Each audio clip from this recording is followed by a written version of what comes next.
All right, we're working on the Mercedes today. I haven't actually driven it much the past 2 weeks because it's developed a driveline vibration and I haven't had a chance to look at it.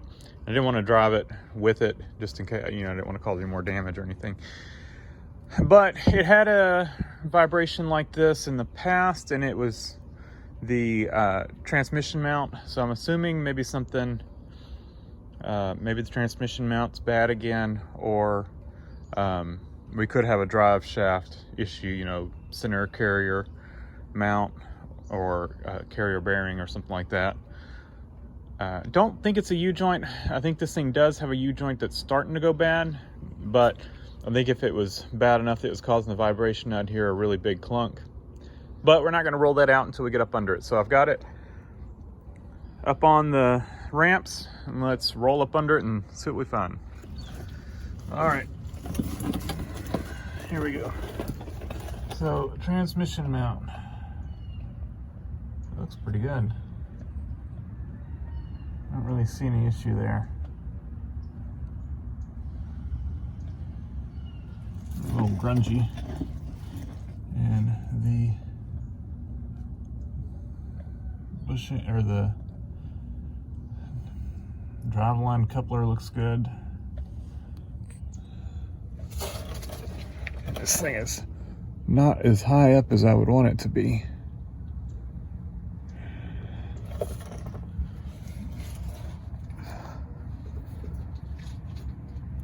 That coupler looks good, or that bushing looks good.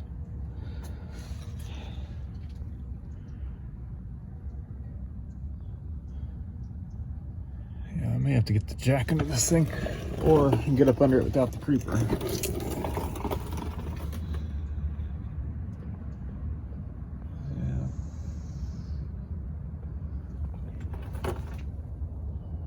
That thing looks good.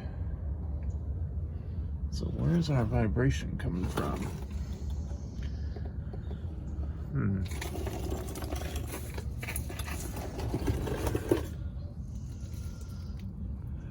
Well, let me look around here a little bit and see if I find anything, but I don't see any issues with that mount.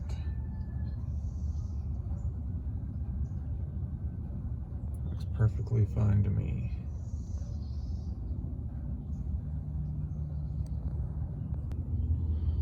And let's take a look at this U-joint.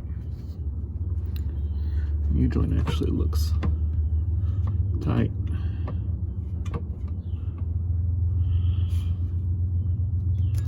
I don't see any issues with the U-joint. It looks good.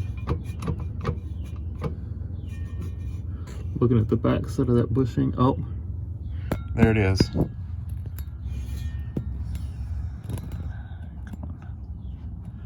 See it? We have found our issue. So, we're going to be pulling the drive shaft out of this thing. I guess I need to go look at my other drive shaft and see if the center carrier bearing is good on it. See if I need to order one. That's going to be our issue right there. And over here, stored under my boat, we have the original drive shaft that came out of my car. And I replaced this. Oh, I remember now. This had come apart, if I remember right. I don't think I piecemealed something together. I think I noticed that the bearing had come loose, and the bearing didn't even sound very good, if I remember right. Or I don't know, I guess it's okay.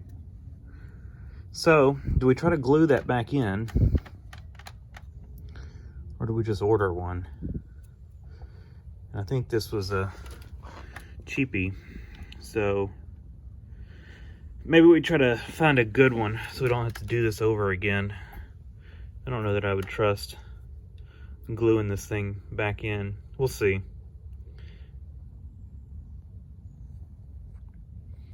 And the reason I replaced this drive shaft is this U-joint is trashed.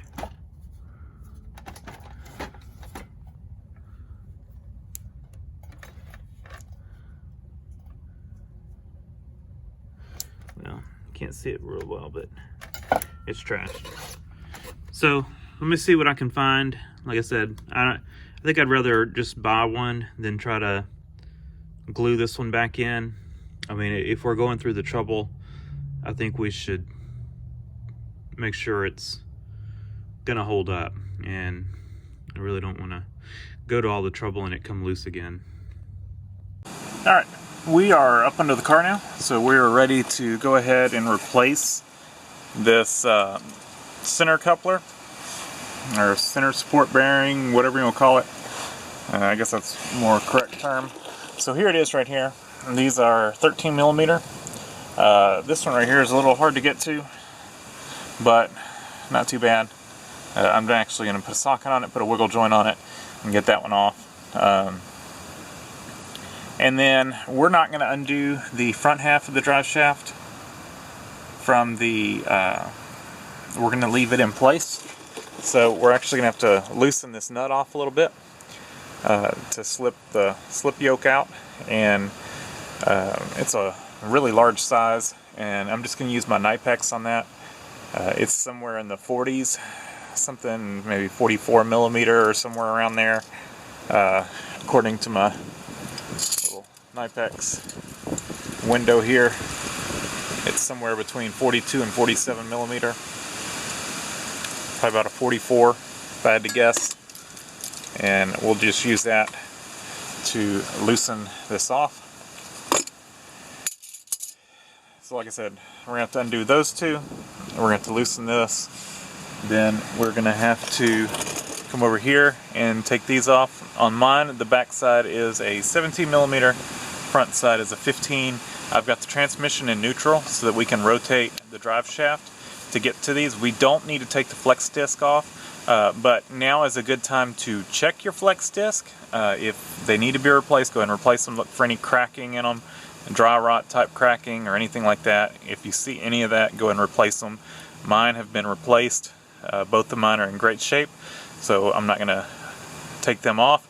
So we're undoing the drive shaft from the flex disc. The flex disc will stay on the rear end, so it's just 3 bolts. Like I said, mine's a 15 millimeter here. The nut is a 17 millimeter, and I'll just rotate it around to get to the 3.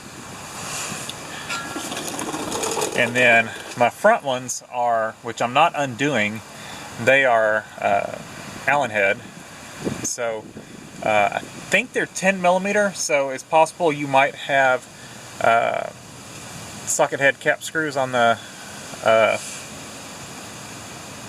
rear end, and if you do, just make sure you have something that will fit those and clean them out. Clean any dirt and grime out of the head of the bolt to make sure that your Allen head fits in there all the way. But like I said, the front of mine, it's just how the kit came with the flex disc. They normally come with new bolts, and so the front of mine has socket head cap screws and the back has bolts, and it's just how it is. And so you could have either one. So I'm going to set up time lapse and start undoing all this stuff. Alright, 2 things I forgot to mention. One, I put a bungee cord around the drive shaft, or I just did. And that's just going to help us support the drive shaft. As you know, what we don't want to happen is we undo this and we're working on it and the whole thing just slides out while we're working on it, because once I get all these undone, what I'm going to do is set the emergency brake, and then I'm going to put the transmission in park.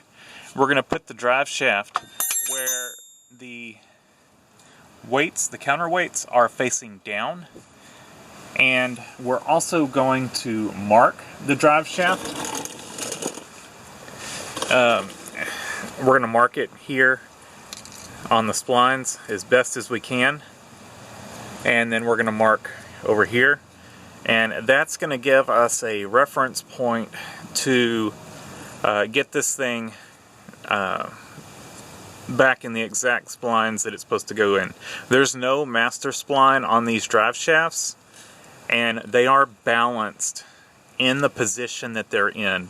So it is very critical to get this back exactly in the same splines it came out of. And so by putting the transmission in park, like I said, we've got it in neutral right now because we need to rotate it. But once we get those unbolted, the drive shaft is going to drop down and be supported by the bungee. Then we are going to put it in park. We're going to leave the center support bearing intact. We're going to undo it from there first. Once that's undone, it's going to drop down and be supported by the bungee. We're going to orientate the drive shaft, like I said, if the counterweight's down, just easy to remember. We're going to put it in park, put the emergency brake on, probably get it to where one bolt is still in it, or two bolts are in it, but the nuts are undone, basically, to where we just have to slip them out. So it's still indexed. Transmission in park, emergency brake on, and then we're going to mark this, and that's going to just help keep everything in line. And then we'll go ahead and undo these two bolts and slide the whole thing out. Now, we may run into an issue with the emergency brake trying to get this thing out of here. We'll see, because it is kind of close in here. We may have to do a little bit of squeeze this in. I don't remember how close this is to get this thing out that way. We'll see.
Alright, so I've got it out. I got this cheap little vise I just keep around here, and it works great for stuff like this where you don't really want to work at the workbench, or you got a long drive shaft and don't want to put it up on the workbench. So got it clamped down, not too tight, don't want to deform the ears, just enough to hold it, and we're going to knock this thing out. It is a press fit on here. When you're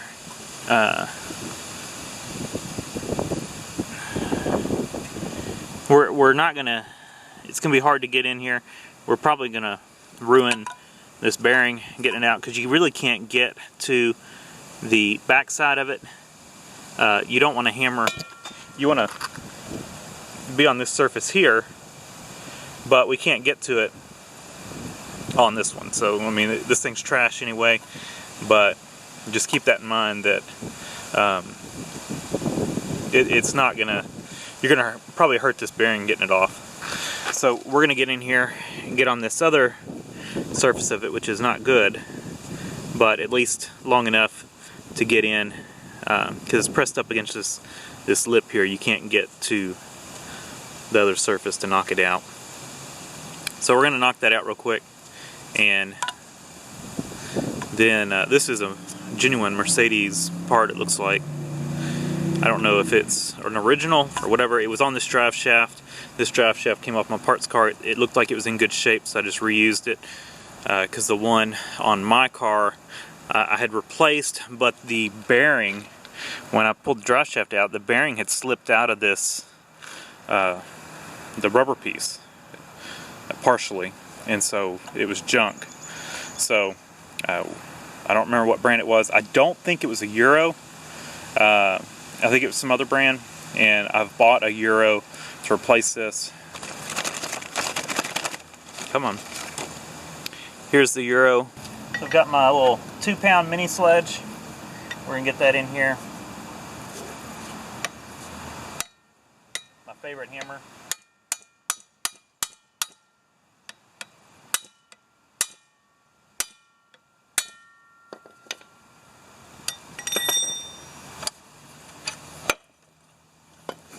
Flip it over.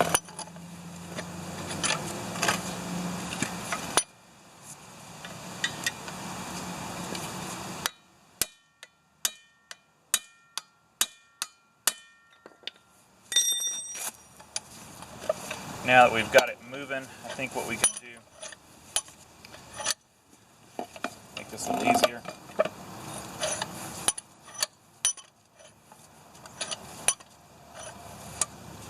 Is just support the drive shaft.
There we go. So this one came off with the, that bearing actually still feels fine, but since we hit it, you're just not supposed to hit on this surface here. So it went off with the pressed in side facing this way. So I don't know if it matters, but that's how we're going to put this one, just like that. And I'm going to see what I have to slip over this to drive it on. Alright, I didn't have anything deep enough this diameter to be able to use to drive it on, so we're going to use a punch. We're going to get it in here right on this surface, and then we'll just switch directions. Make sure not to let your punch slip and hit the bearing cage, the little seal. So this will work just fine. Just alternate sides.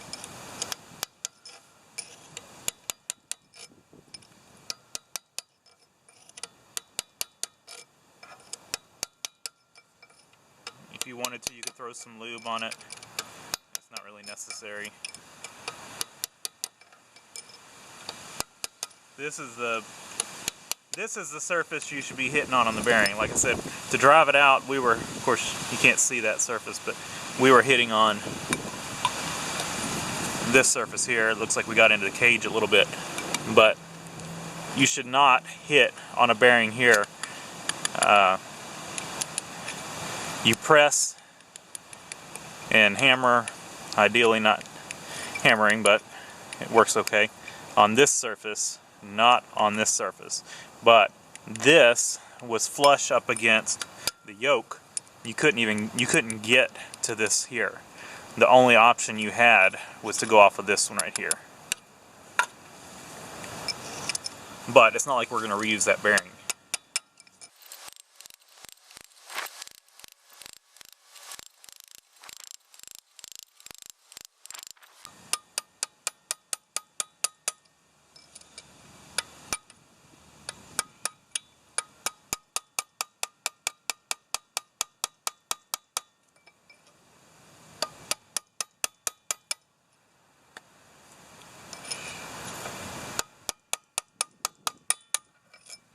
You hear the sound change? We are flush up.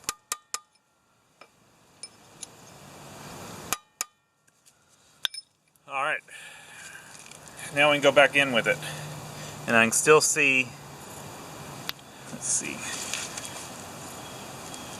my Sharpie mark over here. Ideally, what I really like on the Sharpies, you get those metallic Sharpies. I didn't have one out here, I used a black Sharpie. We've got it where it's, you know, with the emergency brake on and the transmission in park, we can pretty much get it right. So it shouldn't be a problem, but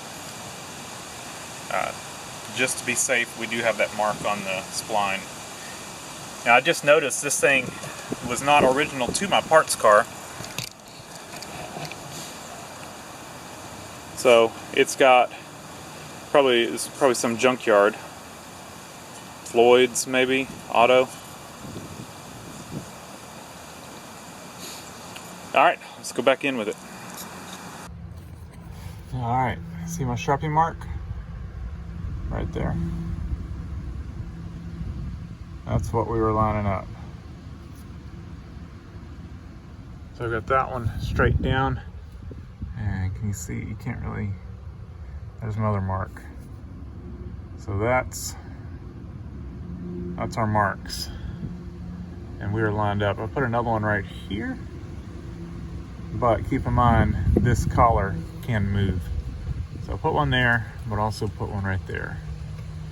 So not the easiest to see, but you can see them and they're lined up. And like I said, with the transmission in park and the emergency brake on, there's not much movement that can take place. Just the slop in park and the slop in the rear end. And I don't know if there's enough slop in it for, you know, to get one spline off. But just to be sure, we got our marks and we are lined back up. So we're gonna go ahead and throw our bolts in here, and then we'll throw our bolts in there.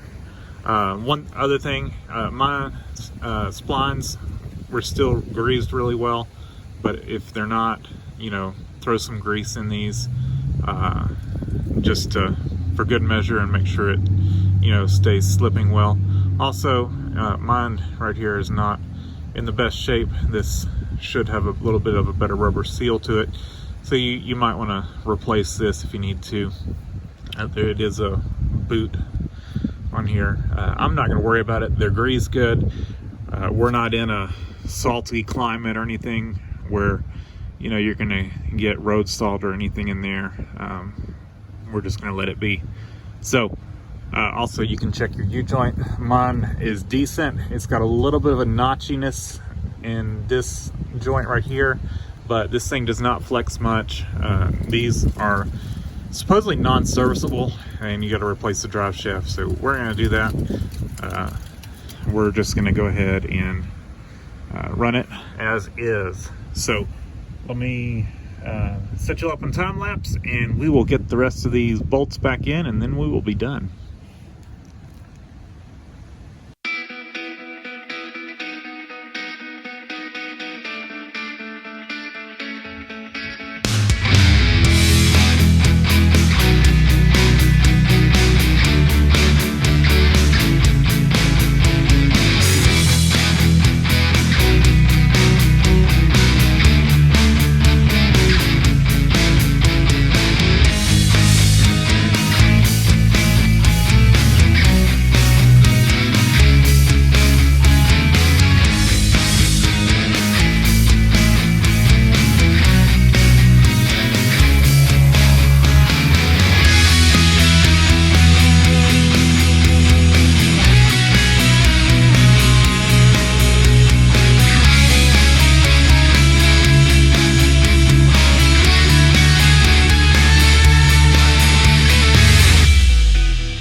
All right, one other thing I do. So I leave tightening these to last, and I'll explain why. So this is attached to this section here. Your slip yoke is right there. So any slip in this way is going to happen in this rubber mount. Your slip yoke is more for engine movement. Now, if you tighten these before you tighten those, what will happen is you could put stress on this rubber mount. So I get this up to get it kind of in the right position and start these, but they are loose. As you can see, it will slide in there, and then tighten those up. What I like to do is give this thing kind of a shake, and that kind of, it gets this thing kind of to a neutral position, I guess, to make sure you're shaking it and it's allowing this to move around, and the bushing or the rubber mount to kind of be where it wants to be, not cocked to one side or whatever. You're bouncing this to where it can slip in here and get it where it wants to be, if that makes sense. Then I go back and I tighten these down. I need to loosen this one just a hair more, and then I'll go shake it again and tighten them down. All done. So got these bolts tightened up. Like I said, loosen this one off. Loosen this one off a little more, and shook this, and got it to where it was where this mount wanted to sit, not in a bind, and went ahead and tightened these up. And very last step is to tighten this nut down. And I think there may be a torque spec on it, but I have no way of checking torque on it, so I just tighten it up pretty tight. I don't really know what to tell you there. You can look up. I didn't bother looking up to see if there is some kind of spec on it. I know the effort it took to loosen it, and I put it about the same amount. So yeah, we are all done. Everything is tightened down and back into place. I did, like I said, I had the emergency brake tightened. I feel like I had a problem getting this drive shaft out, when I originally did this, and I may not have had the emergency brake on when I did, but with the emergency brake on, I had no problem, slipping this out. So maybe that made a difference, maybe it doesn't, but if you did it like I did it, where you got it in park, you got the emergency brake on, so you don't, to help keep the drive shaft in line, then yours will be on anyway. So anyway, that's it. Double check the tightness on all your bolts, especially these back here. Make sure those are tight, and I can let the car back down. So that's it. Thanks for watching. Leave a comment down below, hit the like button, and subscribe for more.